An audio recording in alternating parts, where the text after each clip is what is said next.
Okay, here we can see my animal shelter solution. All the items, as we can see, 3 tables. These were imported into Dataverse from the Excel sheets provided. Have 1 cloud flow, 2 apps. So if we have a look at the model-driven app, here we can see the model-driven app link. And this is the shelter information, so we can change some information. So we'd like to collect something. 7 clues. Now we can see that it's changed. We have a look at the foster families. And you can, if you want, add a new foster family. To fill in all these fields are mandatory. Have a look at the animals. This is all the information from the animal table that the company would ever need. I've got some specialised views. So this one only contains a few columns, and we've also got the shelter name in a nice, easy, readable manner rather than just an ID. And here's all the animals that are physically living in the shelter and not actually been sent to foster home or adoption yet. We can also have a look on here's a filtered view. So this is a filter of all the dogs, again physically living in the shelter. Here's the filter. Could actually add another filter. Do we want to know perhaps medical conditions? No. Apply. And there we can see Winston's the only one that doesn't have a medical condition, so we'll have a little look at him. Okay, no medical conditions, everything looks alright. Yes, that's quite good. Very good foster.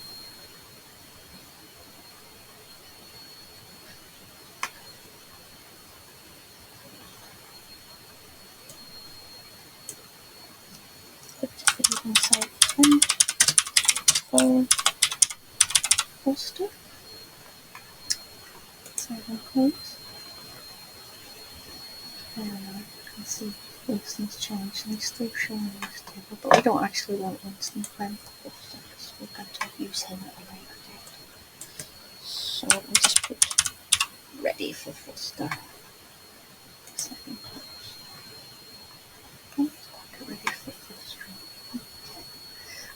We'll have a look at the this is the canvas app running. So here we have a drop down, and these are all the shelters, which is and there we can see Winston.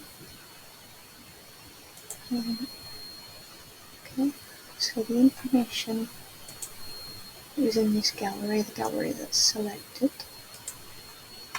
is populated in this that's called a view form, so that the customer can actually, keeps in mind what the information is. Current location here, the shelter ID is populated down here, so that the customer doesn't need to put that in, but they just put inside, for example, their name.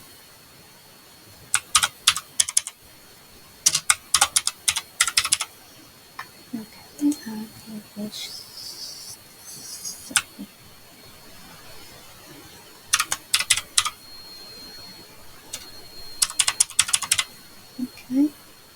customer, these are mandatory fields. The join date is today's date.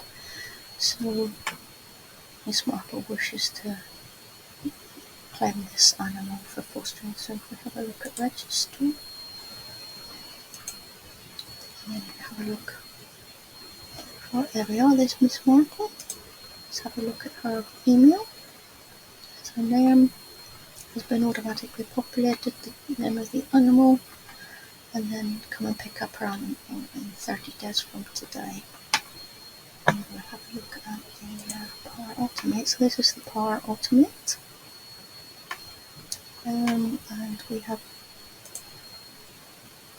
so we want to know when a row is actually modified. So we want to know when that shelter status claims changes to claim for foster in the animals table.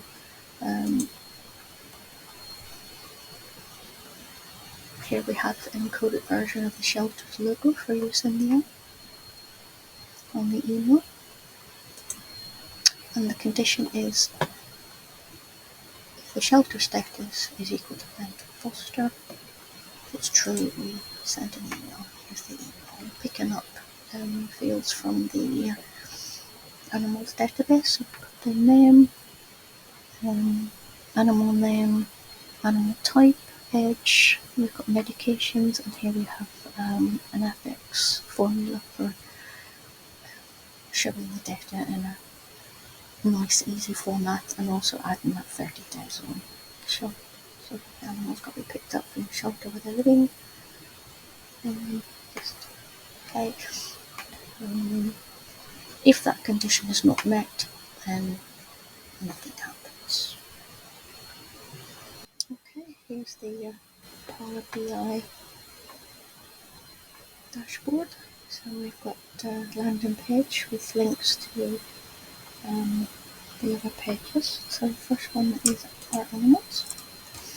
So here, this is just an overview of all the animals by type. You can see this is like a tree view, just gives you an idea at a glance what the most popular animals are. So we've got a total of 50 animals in the shelter. So there's the measure for that. Counting rows, we've got animals. At the moment we've got 11 animals living in the shelter, and there's the measure for that. You can see ready for foster and the foster in the shelter. Similar measures calculated for total animals living in foster home, and at the moment we have 26 animals that have been adopted from the shelter, so it's not bad odds. Go to arrivals news.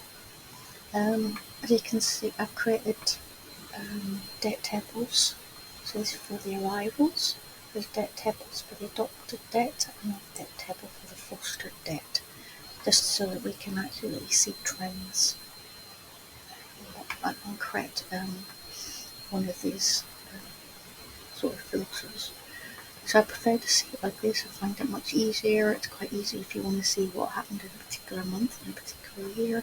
But here you can see, you can select all these. So for the last 10 months of data in the table, you can see what the trend is like. And you can see that an awful lot of animals were arrived in June, and you can see the distribution. Dogs are most popular. And you can also see a bit more peak in December as well. Here's the fostering over that 10-month period.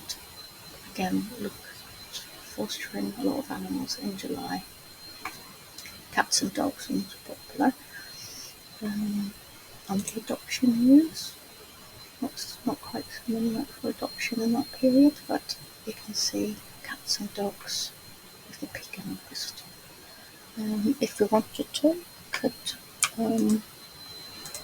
actually knock it down to the last 3 months of data. You can see over that there's 2 horses adopted, fostering.